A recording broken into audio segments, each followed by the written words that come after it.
الحمد لله رب العالمين،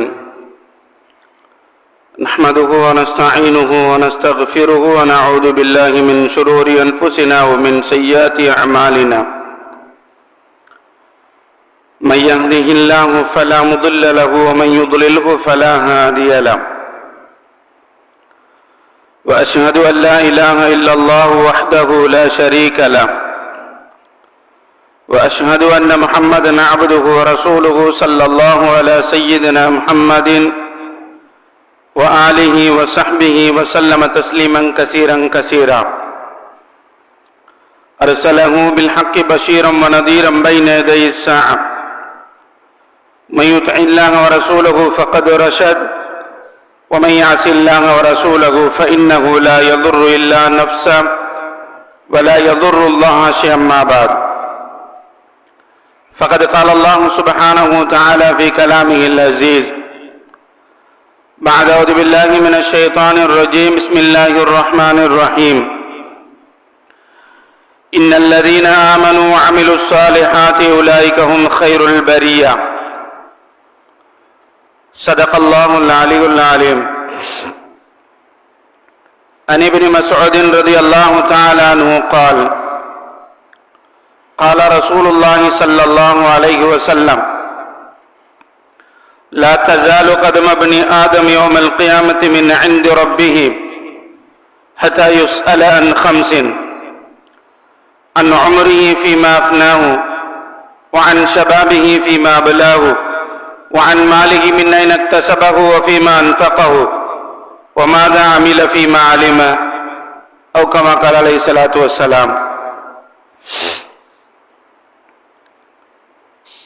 அளவற்ற அருளாளனும் நிகரற்ற அன்புடையவனுமாகி எல்லாம் வல்ல ஹக்கு சுப்ஹானஹு வ தஆலாவுக்கே புகழ் அனைத்தும். ஸலாத் என்னும் கருணையும் சலாம் என்னும் ஈடேற்றமும் எங்கள் தலைவர் முஹம்மது முஸ்தபா ஸல்லல்லாஹு அலைஹி வஸல்லம் அவர்கள் மீதும் அன்னவர்களின் அடிச்சுவடுகளை பின்பற்றி நடந்த உத்தம சஹாபாக்கள், தாபிஊன்கள், தபஉ தாபிஈன்கள், நாளை கியாமம் வரைக்கும் அன்னவர்களை பின்பற்றக்கூடிய முஸ்லிமான முஃமினான ஆண்கள் பெண்கள் அனைவர்கள் மீதும் உண்டாவதா. புனிதமான ஜும்மாவுடைய கடமையை நிறைவேற்றுவதற்காக வேண்டி அல்லாஹுடைய இல்லமா பள்ளி வாயிலில் இஅ்திகாஃபுடைய நியத்துடன் வீட்டிற்கும் அன்பார்ந்த இஸ்லாமிய சகோதரர்களே, அல்லாஹ் சுப்ஹானஹு வ தஆலா நம்முடைய வாழ்க்கையில் எவைகளை எல்லாம் எடுத்து நடக்குமாறு ஏவிருக்கின்றானோ அந்த விடயங்களை முற்றும் முழுதாக நம்முடைய வாழ்க்கையில் எடுத்து நடந்து கொள்ளுமாறும், எவைகளை செய்ய வேண்டாம் என்று தடை செய்திருக்கிறானோ தடுத்திருக்கின்றானோ அந்த விடயங்களை நம்முடைய வாழ்க்கையை விட்டும் தவிர்ந்து கொள்ளுமாறு முதல் எனக்கும் அப்பால் உங்கள் அனைவர்களுக்கும் வசியத் எனும் நற்கட்டளை பிறப்பித்துக் கொள்ளுகிறேன். அன்புக்குரிய இஸ்லாமிய சகோதரர்களே, அல்லாஹ் சுப்ஹானஹு வ தஆலா ஒரு குறுகிய கொஞ்ச கால வாழ்க்கையை தந்து நம்மை உலகுக்கு அனுப்பி வச்சிருக்கிறான். உலகுக்கு வந்திருக்கக்கூடிய நாம் இந்த உலகத்தில் நிரந்தரமாக வாழக்கூடியவர்கள் அல்ல. நிச்சயம் சத்தியமாக மௌத்தை சந்திக்க இருக்கிறோம். அந்த மௌத்து எந்த நேரத்தில், எந்த இடத்தில், எந்த நிலைமையில் நமக்கு வரும் என்பது யாராலும் யூகிக்கவும் நினைச்சு பார்க்கவும் முடியாத ஒரு விஷயமாக இருக்கிறது.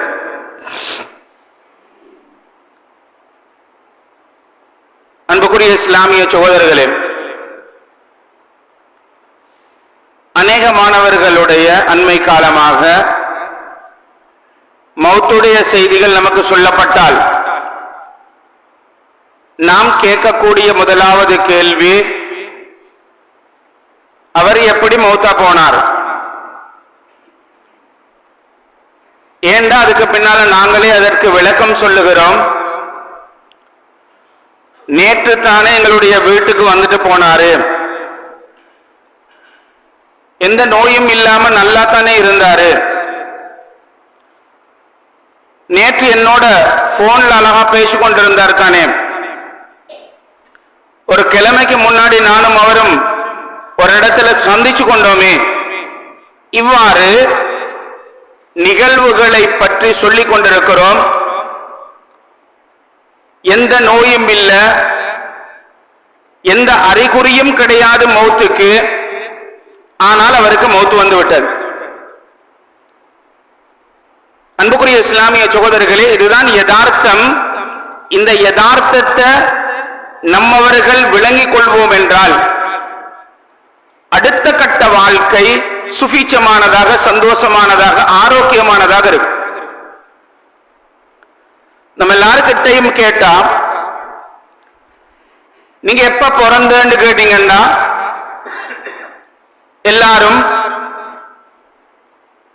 பிறந்த வருடத்தோட, மாதத்தோட, திகதியோட, டேட்டோட, நிமிஷத்தோட, மணித்தியாலம் வரைக்கும் எல்லாரும் சொல்லுவோம் இத்தனாம் தேதி பிறந்தோம். உங்களோட முடிவு திகதி, மௌத்தாகிற திகதி எப்பன்னு கேட்டா யாருக்கிட்டையும் அதுக்கு பதில் இல்லை. பதில் இருக்கு, இல்லாம இல்ல. என்னுடைய முடிவு திகதியை என்னால சொல்ல முடியாது. பின்னால வரக்கூடிய யாராவது ஒருத்தர்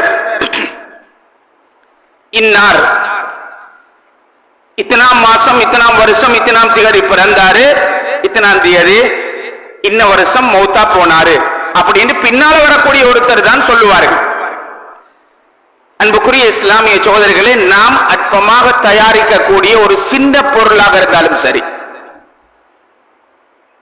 உற்பத்தி டேட் ஒன்றை போடுறோம், முடிவு திகதி ஒன்றை போடுறோம், அது ஒரு 3 நாளாக இருந்தாலும் சரி, ஆனால் நமக்கும் இருக்கிறது, அதை யாராலும் நம்மளால சொல்ல முடியாது.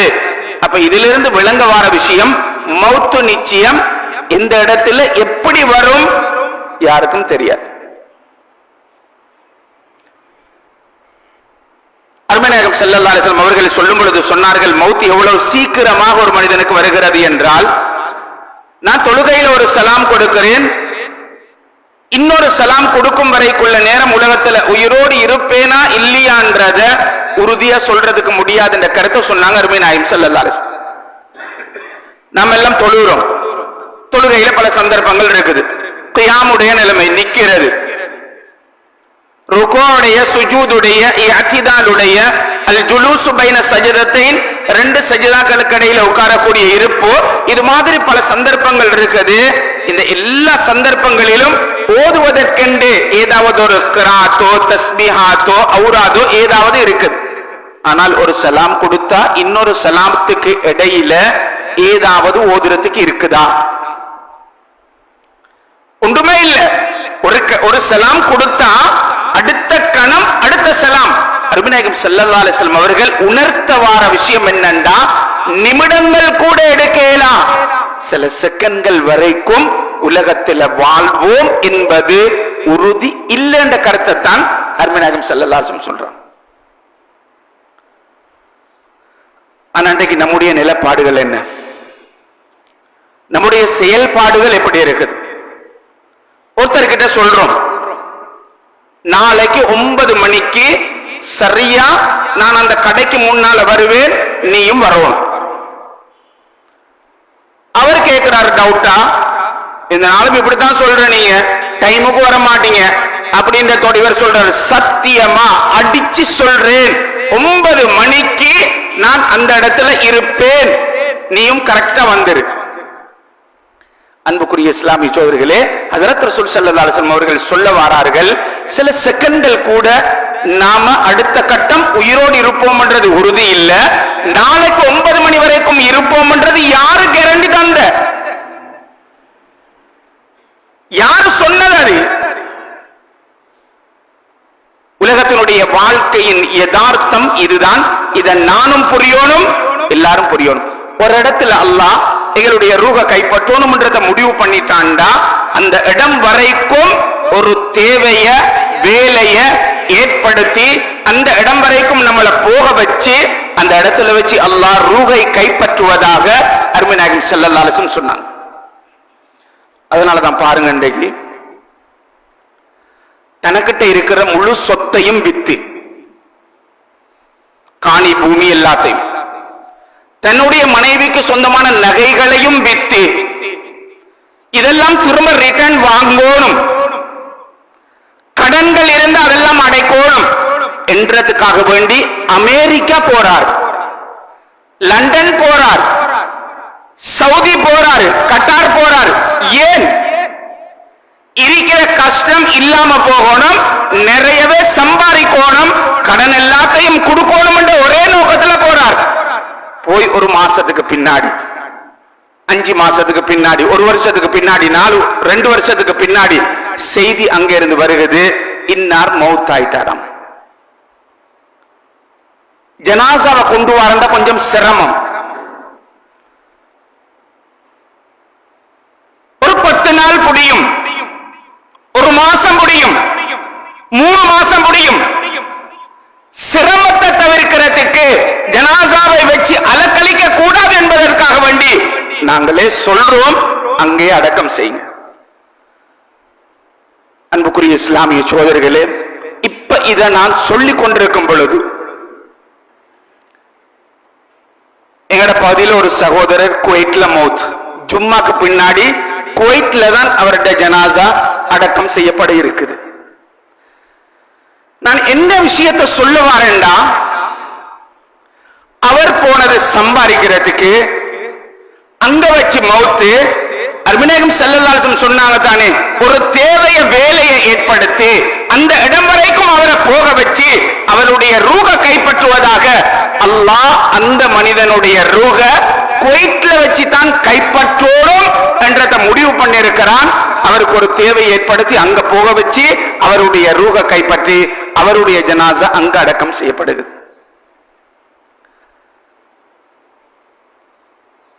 இதுதான் அல்லாஹ்வினுடைய செயல்பாடுகள், சுன்னத்து வழிமுறை. இதை நானும் நீங்களும் விளங்கி கொண்ட வாழ்க்கை சந்தோஷமாக இருக்கும். அரபியாக பிறந்து சவுதி மண்ல பிறந்து அண்மையில் ஒரு ஜனாசாவை எங்கட ஊர்ல அடக்கம் செஞ்சோம், ஒரு அரபியுடைய ஜனாசா. இன்னைக்கு நிறைய மக்கள் நம்முடைய ஊர்ல பிறந்தவர்கள் அந்த அருமைநாயகம் ஸல்லல்லாஹு அலைஹி வஸல்லம் அவர்கள் நடமாடி அந்த சவுதி மண்ணில், மக்காவில், மதீனாவில் அடக்கம் செய்யப்படுகிறார்கள். நசீப் எங்க இருக்குது? தௌஃபீக் எங்க இருக்குது? இத அன்பார்ந்த இஸ்லாமிய சோதரிகளே நாம் விளங்கிக் கொள்ளணும். நம்முடைய வாழ்க்கையில எடுத்து நடப்போம்டா, அடுத்த கட்டத்தை யோசிப்போம்டா, நாளைக்கே எனக்கு மௌத் வந்தால் என்னுடைய நிலப்பாடுகள் என்ன, என்னுடைய பொறுப்புல எவ்வளவு செக் எல்லாம் கொடுத்து வச்சிருக்கிறேன், எவ்வளவு கடன் இருக்குது, நாளைக்கு மௌத்தாகினா கடனாளிய அல்லாஹ் மன்னிக்கவே மாட்டான். கடன் எல்லாம் முடியும் வரைக்கும் அருமைநாயகம் ஸல்லல்லாஹு அலைஹி வஸல்லம் அவர்கள் ஜனாசாவுடைய தொழுகையை தொழுவிக்க போகல, கடனாளியினுடைய ஜனாசா, உங்களோட தோழருடைய ஜனாசாவை தொழுவிச்சு நீங்க அடக்கம் செய்யுங்க அருமைநாயகம் ஸல்லல்லாஹு அலைஹி வஸல்லம் சொல்லிட்டாங்க. அன்பார்ந்த இஸ்லாமிய சோதரிகளே, வாழ்க்கை அல்லாஹ்க்கு பொருத்தமானதாக இருக்கணும். எப்படியோ மௌத் வரை இருக்குது. மௌத்துக்கு பின்னால கபருடைய வாழ்க்கை, கியாமத்துடைய நாள், மஹ்ஷருடைய மைதானம், மறுமை நாள். எப்படிப்பட்ட நாள்? அருமைநாயகம் ஸல்லல்லாஹு அலைஹி வஸல்லம் அவர்கள் சொல்லும் பொழுது சொன்னார்கள், நாளை கியாமத்துடைய நாளையில சூரியன் இப்ப பல லட்சக்கணக்கான மைல்களுக்கு அப்பால் இருந்து அடிக்கக்கூடிய இந்த சூரியன் நாளை கியாமத்துடைய நாளையில ஒவ்வொரு மனிதனுடைய தலைக்கு மேலால் ஒரு ஜான் தூரத்தில், இன்னொரு ரிவாயத்தில் வருகிறது 1 மைல் தூரத்தில் இந்த சூரியன் இருக்கும்.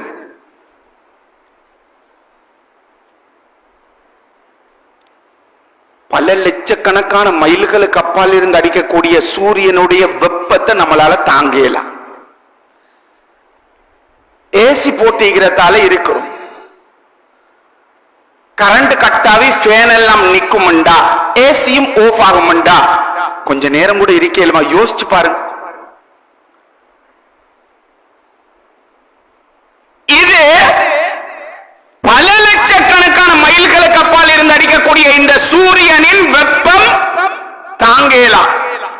நாளை கியாமத்துடைய நாளையில தலைக்கு மேலால ஒரு மைல் தூரத்தில் இருந்தாலும் எவ்வளவு வெப்பமாக இருக்கும். அருமைநாயகம் ஸல்லல்லாஹு அலைஹி வஸல்லம் சொன்னார்கள், இந்த வெப்பத்தினால ஒவ்வொரு மனிதனுடைய உடம்பில் இருந்தும் வியர்வைகள் வடியும்.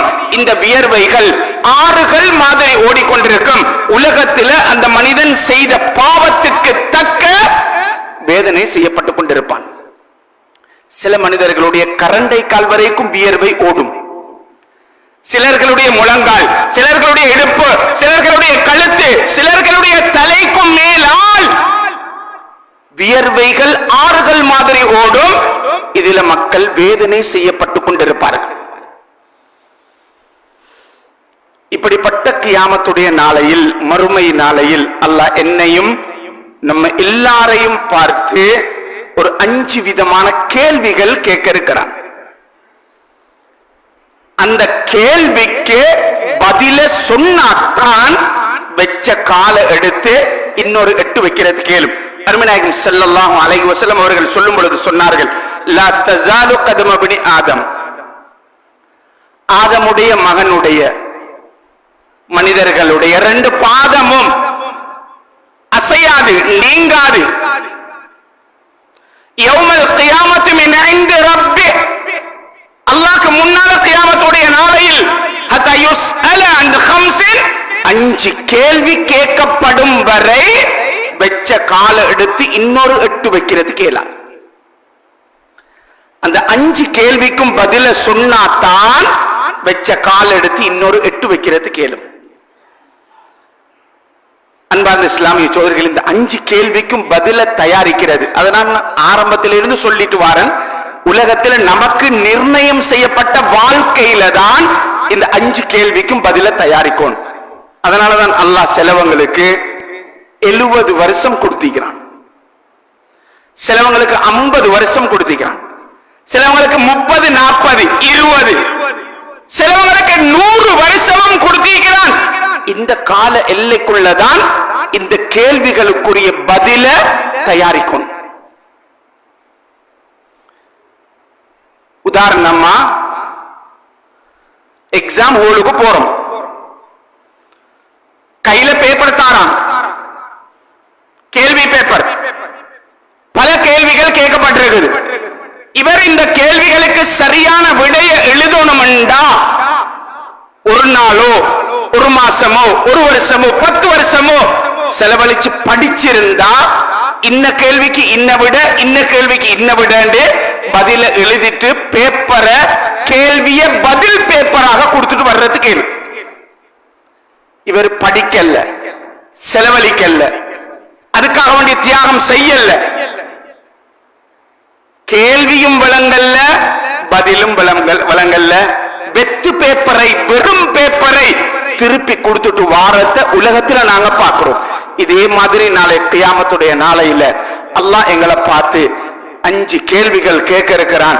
இந்த 5 கேள்விக்கும் பதில் எங்கள்கிட்ட இல்லண்டா அல்லாஹ் பாதுகாக்கணும். வெச்ச கால எடுத்து இன்னொரு 8 வைக்கிறதுக்கு இயலாது. அதனாலதான் நான் சொன்னேன், மறுமையுடைய நாள் எவ்வளவு பயங்கரமான நாள். அந்த நாளையில அங்கினை இருந்து வேதனை செய்யப்படுவோம் என்றதுல எந்த சந்தேகமும் கிடையாது. அப்ப நாங்க அதுக்கு இந்த கேள்விக்குரிய பதில தயாரிக்கணும். முதலாவது ஒரு கேள்வி அல்லாஹ் கேட்கிறான்,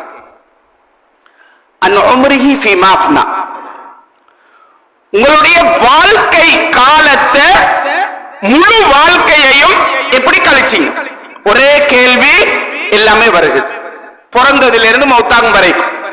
அதனாலதான் அல்லாஹ் எங்களுக்கு ஒரு 60 வருஷம் தந்திருந்தா அந்த 60 வருஷத்தை எப்படி கழிச்சீங்க? ஒரே கேள்வி, முழு வாழ்க்கையும் அதுக்குள்ள அடங்குது. அன்பார்ந்த இஸ்லாமிய சகோதரர்களை, சுருக்கமாக சொல்றதாக இருந்தா அல்லாஹ் சொல்லக்கூடிய ரீதியில் தங்களுடைய முழு வாழ்க்கையும் கழிச்சிருந்தால் அந்த வாழ்க்கையில பல கதாபாத்திரங்களை ஏற்றிருக்கிறோம். சிறுபிராயம், வாலிபம், வயோதிபம், குடும்பஸ்தன், வியாபாரி, இப்படி பல கதாபாத்திரங்களை ஏற்றிருக்கிறோம். இதெல்லாம் அல்லாஹ்க்கு பொருத்தமான முறையில கழிச்சிருந்தால் அல்லாஹ்விடத்தில் சொல்லிலும் குர்ஆனும் ஹதீஸும் சொன்ன பிரகாரம் எங்களுடைய வாழ்க்கை கழிஞ்சிச்சு என்று அல்லாஹ்விடத்தில் பதில சொல்லிக் கொள்றது கேளு. அதுக்கு நேர் மாற்றமா ஒவ்வொருத்தரும் உள்ளத்துல கையை வச்சு யோசிச்சு பாருங்க, என்னுடைய வாழ்க்கை எப்படி கழியுது, என்னுடைய வியாபாரம் எப்படி அமைஞ்சிருக்குது, குடும்ப வாழ்க்கை எப்படி இருக்குது, மற்றவர்களோட பழகிறது, குடும்பத்தை சேர்ந்து வாழ்றது, பெற்றோர்களோட நடந்து கொள்ளக்கூடிய முறை குர்ஆனும் ஹதீஸும் சொல்லி இருக்கக்கூடிய ரீதியிலா அல்லது அதுக்கு மேற்மாற்றமான முறை?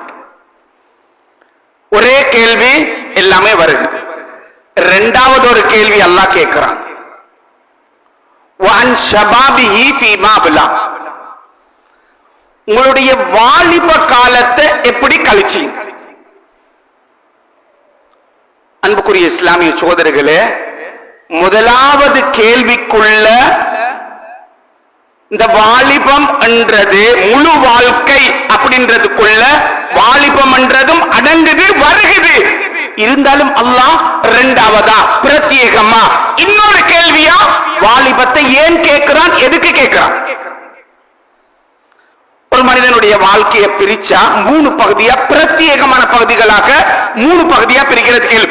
சின்ன சின்ன பகுதிகளாக நிறைய இருக்குது, பிரத்யேகமா பிரிச்சா மூணு பகுதி. ஒன்று சிறு பிராயம், வாலிபம், வயோதிபம். மூணு பகுதியா பிரிக்கலும். இந்த மூணு பகுதியில ஒரு பகுதி தான் வாலிபம். அன்புக்குரிய இஸ்லாமிய சகோதரர்களே, இந்த வாலிபம் நானும் நீங்களும் நினைக்கிற மாதிரி ஒரு சாதாரண பருவம் அல்ல, பொறுமதியானது, விலை மதிக்க முடியாதது, பாதுகாக்கப்பட வேண்டிய பருவம், வழி நடத்தப்பட வேண்டிய பருவம். அதனாலதான் அல்லாஹ் பிரத்யேகமா ஒரு கேள்வி அல்லாஹ் கேட்கிறான். யாருக்கும் மறக்கிறதுக்கு இயலாது, யாராலும் மறக்க முடியாது. உதாரணமா ரோட்ல ஒரு கட்டை ஒன்று, ஒரு மூணு வாலிபர்கள் சேர்ந்து அதை தூக்கி கொண்டிருக்கிறாங்க, ஓரமாக்குறது. தூக்கி போட சிரமப்படுறான். ஒரு மூத்த மனுஷன் வயசாலி அதால போறார், அவரும் சேர்ந்து ஒரு கையை பிடிக்கிறாரு, தூக்கி ஓரமா போடுறான். அப்ப அந்த வயோதிபர் சொல்லுவார் இவங்களை பார்த்து, உங்களோட பருவத்தில் அப்ப நான் தனிய இந்த கட்டையை தூக்கி போட்டிருப்பேன், நீங்க மூணு பேர் சேர்ந்தும் தூக்கி கொள்ள இல்லாம கஷ்டப்படுறீங்களே. அன்பார்ந்த இஸ்லாமிய சகோதரர்களே, அப்ப அந்த காலத்தை இப்பவும் ஞாபகப்படுத்தக்கூடியது. தன்னுடைய பேர பிள்ளைக்கோ தன்னுடைய சின்ன மகனுக்கோ, உங்களோட பருவத்தில் அப்ப நாங்க அப்படி இப்படி இப்படி எல்லாம் செஞ்சோம் என்றதை அடிக்கடி ஞாபகப்படுத்துவார்கள். ஏதாவது ஒரு விஷயத்தை சொல்லும் பொழுதும் மூத்தவர்கள் அந்த வயசுல நாங்க அப்படி செஞ்சோம். அன்பார்ந்த இஸ்லாமிய சகோதரர்களே, இஸ்லாத்திலேயும் மிக முக்கியமான பருவம் தான், முக்கியமான பருவமாக கணக்கெடுக்கப்படக்கூடிய பருவம் தான் இந்த வாலிபம். இஸ்லாத்தை பாதுகாத்தது, இஸ்லாத்தினுடைய பரம விரோதிய கொலை செய்தது, அபூ ஜஹலை கொலை செய்தது ரெண்டு வாலிபர்கள். இது மாதிரி வாலிப சஹாபாக்களுடைய வரலாறுகள் நிறையவே இருக்கு. அன்பார்ந்த இஸ்லாமிய சகோதரர்களே, நாளை கியாமத்துடைய நாளையில மஹ்ஷருடைய மைதானத்தில் எந்த நிழலும் இல்லாத அந்த கியாமத்துடைய நாளையில மக்கள் வேதனை செய்யப்பட்டுக் கொண்டிருக்கக்கூடிய அந்த நாளையில் சில மக்கள் அல்லாஹ்வுடைய அர்ஷுடைய நிழலுக்கு கீழால் நிழல் இல்லாத அந்த கியாமத்துடைய நாளையில் அல்லாஹ்வுடைய அர்ஷுடைய நிழலுக்கு கீழால் இருப்பார்கள். பல மாதிரி ரிவாயத்துகள் வருகிறது, 7 கூட்டத்தினர்கள் இருப்பார்கள். அதுல ஒரு கூட்டம் ஷாபுன், நஷஅ ஃபீ இபாதத்தில்லாஹ், ஷாபுன் நஷஅ ஃபீ இபாதத்தில்லாஹ், வாலிபம் வாலிபர் வாலிபர்கள் நஷஅ ஃபீ இபாதத்தில்லாஹ், அல்லாஹ்வுடைய வழிபாட்டில் கழித்த வாலிபர் நாளை கியாமத்துடைய நாளையில அல்லாஹ்வுடைய அர்ஷுடைய நிழலுக்கு கீழால் இருப்பார்கள் என்ற கருத்து அருமை நாயகம் ஸல்லல்லாஹு அலைஹி வஸல்லம் சொன்னாங்க. எவ்வளவு முக்கியத்துவம் கொடுக்கப்பட்டிருக்குது. இந்த வாலிபம் எப்படி கழிக்கப்படுகிறது? வயோதிபர்களும் யோசிக்கலும் என்னுடைய வாலிபம் எப்படி கழிக்கப்பட்டிருக்கிறது? இஸ்லாம் சொல்லுது, பல ஹதீஸ்களுடைய சுருக்கம் என்னன்னா, வாலிபத்தில் செய்த நல்லமல்களை வயோதிபமாகி செய்ய முடியாத பருவம் நோயாளியாக படுக்கையாக ஆகிவிட்டால் அதனுடைய கூலிகள் அவருக்கு கொடுக்கப்படும் என்பதாக ஹதீஸ்களுடைய விளக்கம் நமக்கு சொல்லுது. அன்பார்ந்த இஸ்லாமிய சகோதரிகளே, இந்த வாலிபம் இன்றைக்கு எப்படி கழியப்பட்டுக் கொண்டிருக்குது? வாலிபத்தில் மிக முக்கியமாக பெண்களுடைய பகுதி, நம்முடைய பெண் வாலிப பெண்கள் எப்படி அவர்களுடைய வாழ்க்கை போய்கொண்டிருக்குது? அன்புக்குரிய இஸ்லாமிய சகோதரர்களே, சில விஷயங்களை ஞாபகப்படுத்தி முடிச்சுக்கொள்ளும். இன்றைக்கு எங்கட பெண்கள் எந்த முறையில் அவர்களுடைய வாழ்க்கைகள் அமைஞ்சிருக்குது?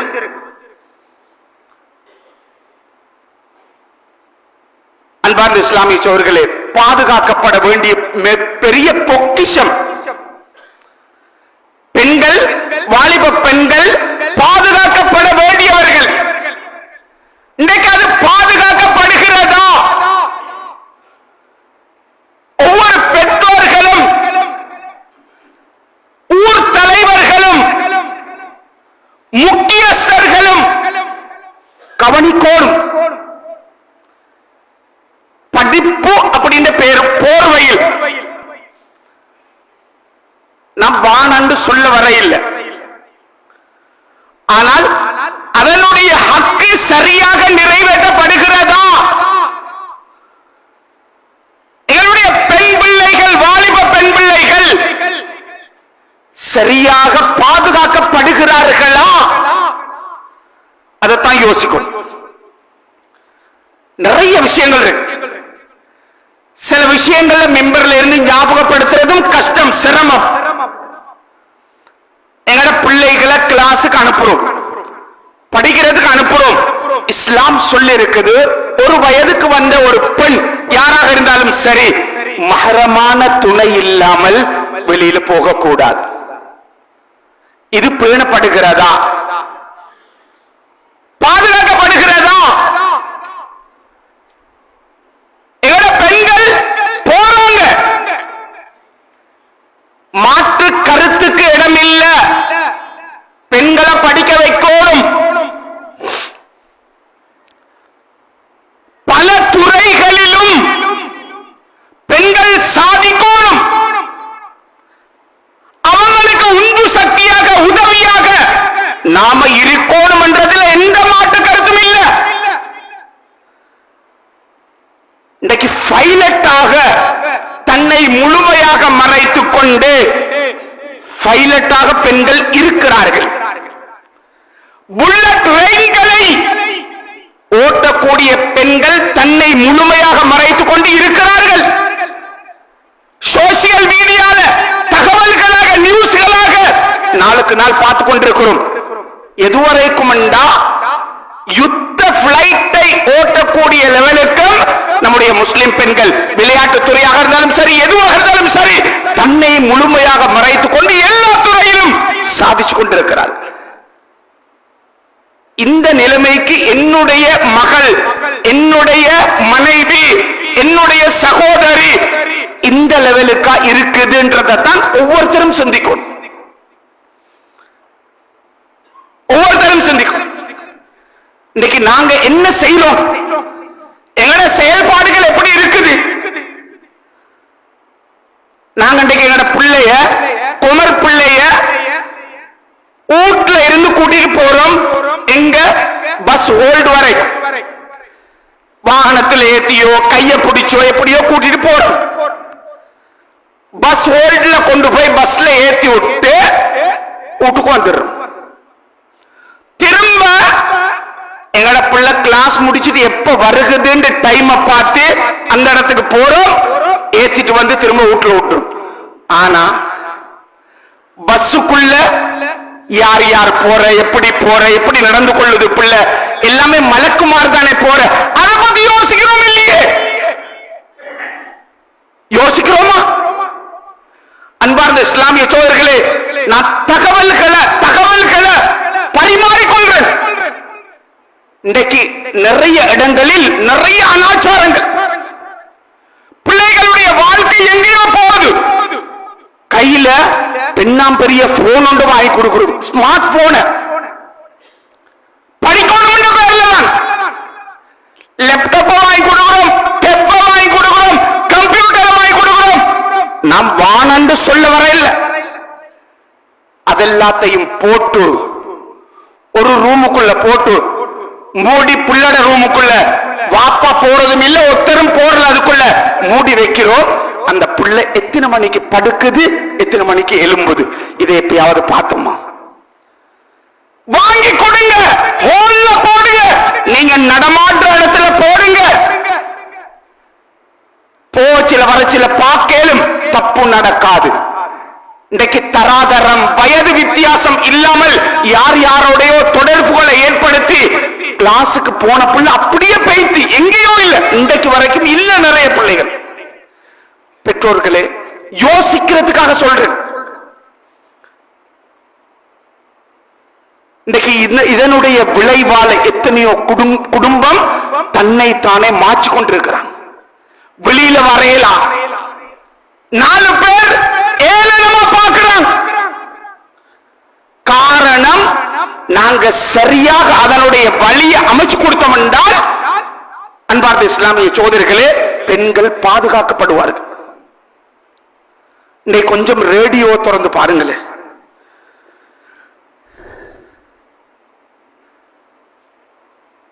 பாட்டுக்கு பாட்டு நிகழ்ச்சி, மத்த நிகழ்ச்சிகள் நிறைய. நம்முடைய பெண்கள் சகோதரிகள் போன் எடுத்தா, அங்க லைன் கிடைச்சா, அவன் கிட்ட கதைக்கிற, அந்த அறிவிப்பாளர் கிட்ட கதைக்கிற கதைகள், பல நாள் முயற்சி செஞ்சோம், தவம் இருந்தோம், இன்றைக்கு தான் லைன் கிடைச்சிச்சு, எனக்கு வாழ்க்கையில இதுக்கு மேல வேற ஒன்றும் இல்ல, சாதிக்க வேண்டிய கட்டத்துக்கு போயிட்டேன் நான். அறிவிப்பாளரோடு பேசுற பேச்சு பொய்ந்தா கொஞ்சம் கேட்டு பாருங்க. அவன் வீட்டுல நீங்க தனியா வகிக்கிற, உங்களோட மாப்பிள்ளைங்க அவர் வெளிநாட்டுல என்ன சாப்பிட்ட திண்ட கதைச்ச தேவையில்லாத எல்லாம் கதைச்சு அந்த பாட்டை போடுங்க. அதோட நான் மட்டும் இல்ல நரகத்துக்கு போற, என்னோட இந்த புருஷனையும் கூட்டிட்டு போற, பிள்ளைகள் எல்லாம், சொந்தக்காரன், கூட்டாளி எல்லாரையும் சேர்த்து போடுங்க பாட்டு. அதிகமான அழைப்புகள் நம்முடைய முஸ்லிம் சகோதரிகள், அவன் என்னமெல்லாம் கேட்கிறான், எல்லாத்துக்கும் பதில் சொல்ற. இதுல வேடிக்கை என்ன தெரியுமா? கணவன் வெளிநாட்டில் இருக்கிறார், இல்லாட்டி எங்கேயாவது ஒரு இடத்துல இருக்கிறார், பாப்பாவும் அம்மாவும் எங்கேயாவது இருந்துட்டு, இந்த புள்ள இந்த மனைவி அந்த அறிவிப்பாளரோடு பேசிட்டு, இவருக்கு பெரிய பூரிப்பு, இவருக்கு சந்தோஷம். அருமை நாயகம் ஸல்லல்லாஹு அலைஹி வஸல்லம் சொன்னார்கள், இப்படிப்பட்ட கணவன்மார், இப்படிப்பட்ட ஆண்கள் யார் தெரியுமா? தெய்யூஸ் என்ற ஒரு வார்த்தையோட பாவிச்சிருக்கிறான். ஒரு பெண் தவறு செய்கிறாள் என்று தெரிஞ்சு அதை தடுக்காம இருந்தால் அந்த கணவன் தெய்யூஸ், அவன் சுவர்க்கத்துக்கு போக மாட்டான் என்ற கருத்தை சொன்னான். தெய்யூஸ் என்ன? மனைவி செய்யக்கூடிய, அதாவது பெண்கள் செய்யக்கூடிய தவறை தெரிந்து மறக்காமல் இருந்தால், நம்மட பாசையில் இருந்தா மன்னிச்சுக்கோ, பொன்னேன் அப்படின்னு சொல்ற, அவன் சுவர்க்கத்துக்கு போக மாட்டான் கருத்து அருமை நாயகம் ஸல்லல்லாஹு அலைஹி வஸல்லம் சொன்னான். அன்பார்ந்த இஸ்லாமிய சோதர்களே, நம்முடைய பெண்கள் பாதுகாக்கப்படணும். இன்றைக்கு வாழ்க்கை எங்கெங்கெல்லாம் போகுது, நிறைய காரியங்கள், நிறைய விஷயங்கள் வெளியில சொல்றதுக்கு இயலாம். இன்றைக்கு என்னென்னமோ தொடர்பு, யார் யாரோடைய தொடர்பு, வயது வித்தியாசம் இல்ல. பாதுகாக்கப்படணும், பெண்கள் பாதுகாக்கப்படணும். ஆடை அலங்காரங்கள், ஆடை அலங்காரங்கள். அருமைநாயகம் ஸல்லல்லாஹு அலைஹி வஸல்லம் சொன்னார்கள், சின்ஃபானி மின் அஹ்லின் நார், ரெண்டு கூட்டத்தினர்கள் நரகவாசிகள். அதுல உண்டு லம் அரஹுமா, நபிகள் ஸல்லல்லாஹு அலைஹி வஸல்லம் சொன்னார்கள், அந்த ரெண்டு கூட்டத்தும் எனக்கு தெரியாது, எந்த காலத்துல வரமாட்டாங்க, பின்னால் உள்ள காலம், நம்மள காலம். உண்டு நிசாஉன், பெண்கள், காசியாத்துன் ஆரியாத், ஆடை உடுத்திருப்பார்கள், ஆரியாத்துன் நிர்வாணிகளாக இருப்பார்கள். ஆடை உடுத்தா நிர்வாணம் என்றது வராது, நிர்வாணம் என்று வந்தா ஆடை உடுத்தது வராது. அருமைநாயகம் ஸல்லல்லாஹு அலைஹி வஸல்லம் சொல்றாங்க, காசியாத்துன் ஆரியாத்துன், ஆடை உடுத்து நிர்வாணிகளாக இருப்பார்கள். முமிலாத்துன் மாயிலாத், இவங்க மற்றவங்களின் பக்கம் சாய்வாங்க, மற்றவங்களை தன் பக்கம் சாட்சி கொள்வாங்க. உள்ள மேக்கப் எல்லாம் போட்டு, லிப்ஸ்டிக்ல இருந்து எல்லாத்தையும் போட்டு, விதவிதமான ஆடைகளை அலங்கரிச்சு, விதவிதமான மனவஸ்துக்களை பூசிட்டு வெளியில போவாங்க. அருமைநாயகம் ஸல்லல்லாஹு அலைஹி வஸல்லம் சொன்னார்கள், ஒரு பெண் தன்னை அலங்கரிச்சு மனவாசனைகளை பூசிக்கொண்டு வெளியில போவாண்டா அது அந்நிய ஆண்கள் நுகர்வார்கள் என்றால் அந்த பெண் விபச்சாரி. இந்த கருத்து அருமைநாயகம் ஸல்லல்லாஹு அலைஹி வஸல்லம் சொன்னார்.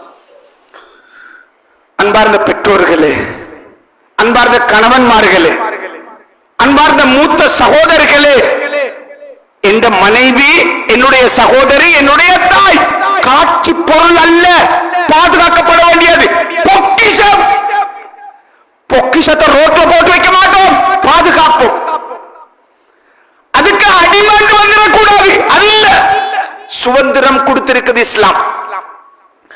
நபிகள் ஸல்லல்லாஹு அலைஹி வஸல்லம் சொன்னார்கள், முமிலாத்துன் மாயிலாத், ரூஸுஹுன்ன கஅஸ்லிமத்தில் புக்தில் மாயிலா, தலைமுடிகளை ஒட்டகத்தினுடைய திமில் மாதிரி இப்படி பெருசா கட்டி இருப்பாங்க.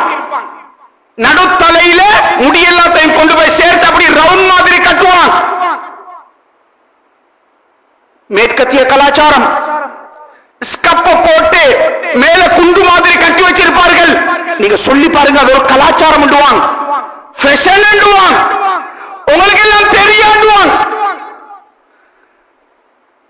இந்த பெண்கள் லம் யதுகுல்னல் ஜன்னா, இந்த பெண்கள் சுவர்க்கத்துக்குள்ள நுழையவே மாட்டார்கள், சுவர்க்கத்துக்குள்ள போக மாட்டாங்க. நபிகள் ஸல்லல்லாஹு அலைஹி வஸல்லம் சொன்னார்கள், சுவர்க்கத்துக்குள்ள போறது ஒரு பக்கம் இருக்கட்டும், வலம் யஜித்ன ரீஹா, இந்த பெண்களுக்கு சுவர்க்கத்தினுடைய வாடையை கூட நுகர முடியாது என்ற கருத்தை சொன்னாங்க அருமைநாயகம் ஸல்லல்லாஹு. யார் இந்த பெண்கள்? காசியாத்துன் ஆரியாத்துன். முஹத்திஸூன்கள், ஹதீஸ் கலை விரிவுரையாளர்கள் விளக்கம் சொல்லிக்கிறாங்க. காசியாத்துன் ஆரியாத்துன், ஆடை உடுத்து நிர்வாணம் என்றா ஒரு விளக்கம் சொல்லிக்கிறாங்க, இவங்க உடுத்திக்கிற உடுப்பு இறுக்கமான மெல்லிய உடுப்பாக இருக்கும். உடம்புல இருக்கிற சைஸ் அளவெல்லாம் வெளியில தெரிகிற மாதிரி. இன்னைக்கு அபாயா கூட ஃபேஷனா போயிட்டு, கலர் கலரா ஃபேஷனா, அளவெல்லாம் உள்ளு கொடுத்திருக்கிறது வெளியில தெரிகிற மாதிரி மெல்லிய ஆடையாக இருக்கும். இன்னொரு விளக்கம் சொல்லிக்கிறாங்க, உடுக்கிறதுல உடம்புல ஒரு பகுதி மறைச்சு ஒரு பகுதி வெளியில தெரிகிற மாதிரி அறகுற ஆடை. இந்த பெண்கள் தான் நரகத்துக்கு போவார்கள், சுவர்க்கத்தினுடைய வாட கூட இந்த பெண்களுக்கு கிடைக்காது என்ற கருத்தை அருமைநாயகம் ஸல்லல்லாஹு அலைஹி வஸல்லம் சொன்னார்கள். அன்பார்ந்த இஸ்லாமிய சோதரர்களே, ஏன் இதை நான் ஞாபகப்படுத்துறேன்டா, நீங்க என்கிட்ட ஒரு கேள்வி கேட்கலும், பொம்பளையால கூட்டி கொண்டு வச்சு சொன்னா நல்லா இருக்குமே. அன்பார்ந்த இஸ்லாமிய சோதரர்களே, பெண்களுக்கு இப்படியான ஆடைகளை வாங்கி கொடுக்கிறது யாரு? யாருக்கு பணம் கொடுக்கிற? நாங்க தானே என்னுடைய மனைவியை கையை பிடிச்சு ரோட்ல கொண்டு போறோம்.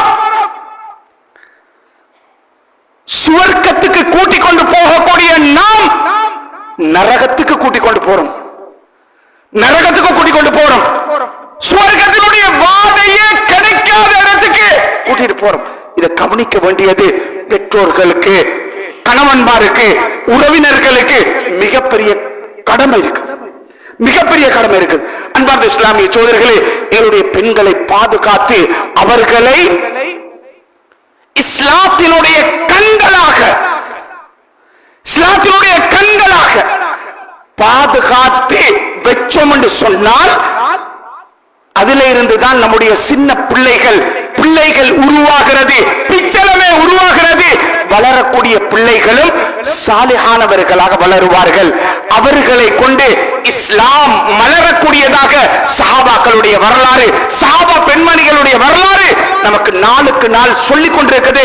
பல உண்மைகளை நமக்கு ஞாபகப்படுத்திக் கொண்டிருக்கிறது. அன்பார்ந்த இஸ்லாமிய சோர்களே, நம்முடைய பெண் பிள்ளைகளை, வாலிபர்களை பாதுகாக்க வேண்டியது மிகப்பெரிய பொறுப்பு. சோசியல் மீடியால இன்னைக்கு எதை போடணுமோ எதை போடக்கூடாது ஒன்றுமே தெரியாது. எதை ஷேர் பண்ணணுமோ எதை ஷேர் பண்ண கூடாதோ ஒன்றுமே தெரியாது. டிக்டாக் அதுண்டும் இதுண்டும் இன்னைக்கு நம்முடைய சமூகம் சீரழிஞ்சு கொண்டிருக்கிறது. பிரபல்யமான தொலைக்காட்சியில அண்மை காலமாக நிகழ்ச்சிகள் பல போகுது. பாட்டை போட்டிருக்குது, ஸ்கப்ப கட்டிக்கொண்டு இஸ்லாமிய ஆடையோட நம்முடைய சகோதரி ஆடிக்கொண்டிருக்குது. ஆனந்த கண்ணீரோட பார்த்து கொண்டிருக்கிறான். எதுக்கு ஆனந்த கண்ணீர் படும்? என்னுடைய பிள்ளை குர்ஆன மனனம் செஞ்சு ஹாஃபிலாவாக பட்டம் பெறுகிறது.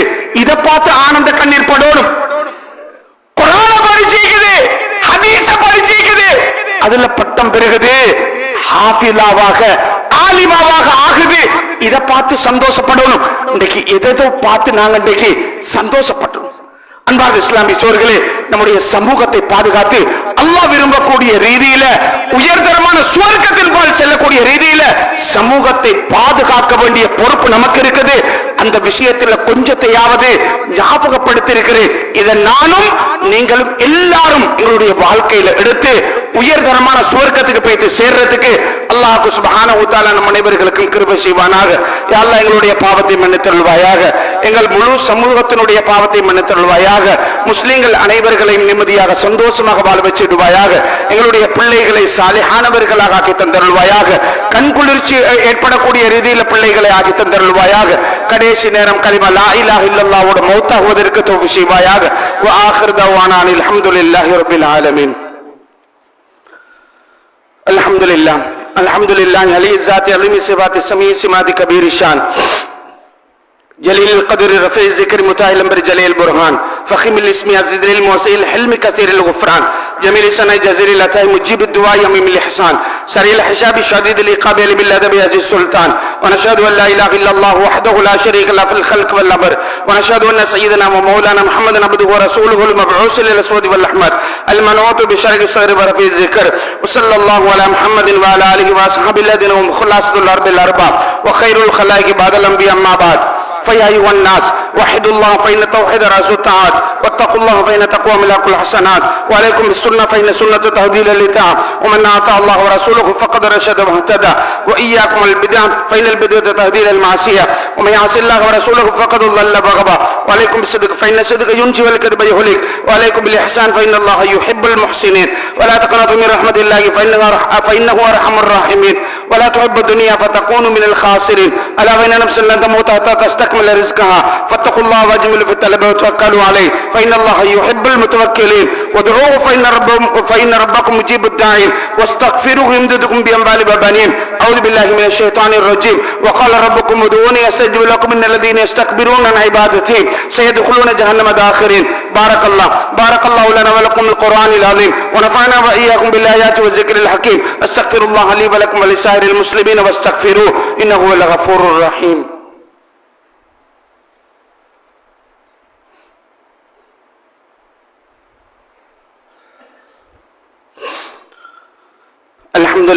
الحمد لله رب العالمين نحمده ونستعينه ونستغفره ونعوذ بالله من شرور أنفسنا ومن سيئات أعمالنا من يهده الله فلا مضل له ومن يضلله فلا هادي له وأشهد أن لا إله إلا الله وحده لا شريك له وأشهد أن محمدا عبده ورسوله صلى الله على سيدنا محمد وآله وصحبه وسلم تسليما كثيرا أرسله بالحق بشيرا ونذيرا بين يدي الساعة من يطع الله ورسوله فقد رشد ومن يعص الله ورسوله فإنه لا يضر إلا نفسه ولا يضر الله شيئا ما بعد فإني أوصيكم نفسي أولا بتقوى الله وأحذركم يوما عبوسا قمطريرا.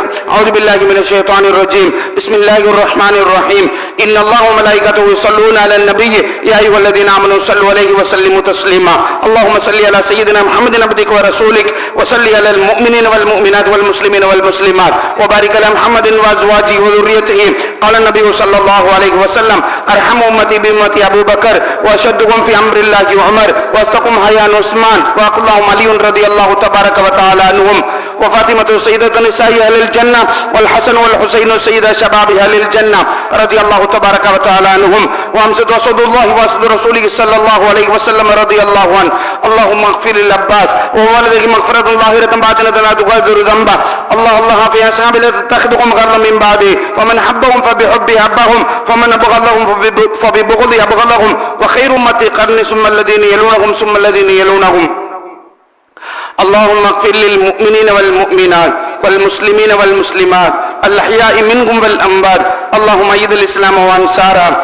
وأذل الشرك وأشراره اللهم وفقنا لما تحب وترضى وجعل آخرتنا خيرا من الأولى اللهم انصر من نصر دين سيدنا محمد صلى الله عليه وسلم وجعلنا منهم واخذل من خذل دين سيدنا محمد صلى الله عليه وسلم ولا تجعلنا منهم برحمتك يا أرحم الراحمين عباد الله رحمكم الله إن الله يأمر بالعدل والإحسان وإيتاء ذي القربى وينهى عن الفحشاء والمنكر والبغي يعظكم لعلكم تذكرون واذكروا الله العلي العظيم يذكركم وادعوه يستجب لكم ولذكر الله أكبر والله يعلم ما تصنعون